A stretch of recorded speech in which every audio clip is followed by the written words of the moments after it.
आज हम निर्देशांक ज्यामिति के सवाल बताएंगे जो हर साल के एग्ज़ाम में एक या दो क्वेश्चन पूछे जाते हैं, जैसे दूरी सूत्र, उसके बाद विभाजन सूत्र या त्रिभुज के क्षेत्रफल। इनमें से एक ना एक क्वेश्चन हर साल 2 नंबर में पूछे जाते हैं, तो वही क्वेश्चन आज हम समझाएंगे आपको जो किस तरह से बनाना है। ये क्वेश्चन ऑब्जेक्टिव में भी पूछे जाते हैं, उस हिसाब से भी आपको हम बताएंगे। जो आप अगर ऑब्जेक्टिव में पूछा जाए तो आप कैसे बनाएंगे। तो देखिए, जैसे क्वेश्चन अगर दिया रहे जो मान लीजिए अगर a बराबर दिया रहे 2,4 तथा b बराबर दिया रहे 4,5 और इनके बीच की दूरी अगर निकालने के लिए पूछे, जो इनके बीच की दूरी ज्ञात करे, तो आप कैसे निकालेगा। तो देखिए, दूरी निकालने के लिए इसमें होता है कि आप पहले x1 फिर x2 और फिर y1 और फिर y2 लिख लीजिए।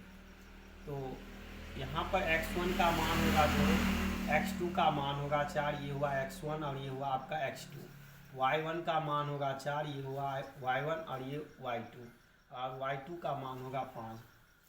फिर आप लिखिएगा AB के बीच की दूरी बराबर। देखिए, AB के बीच की दूरी बराबर x2 घटे x1, ये इसका फॉर्मूला है, स्क्वायर प्लस y2 घटे y1 का होल स्क्वायर।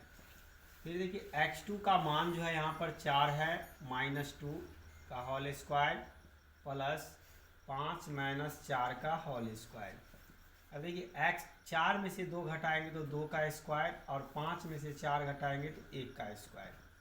फिर आप 2 दूनी 4 और 1 का 1, यहाँ पर आ गया आपका 5। तो इस तरह से जब भी अगर आपसे दो बिंदुओं के बीच की दूरी निकालने के लिए पूछे तो आप इस तरह से बनाइएगा।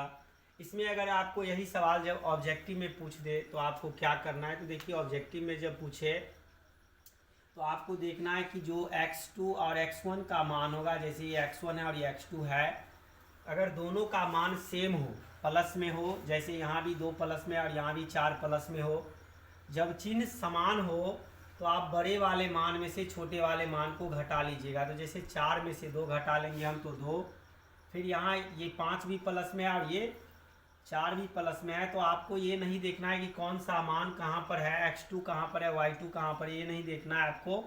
केवल बड़े मान में से छोटे मान को घटाना है। तो 5 में से 4 घटाएंगे तो 1।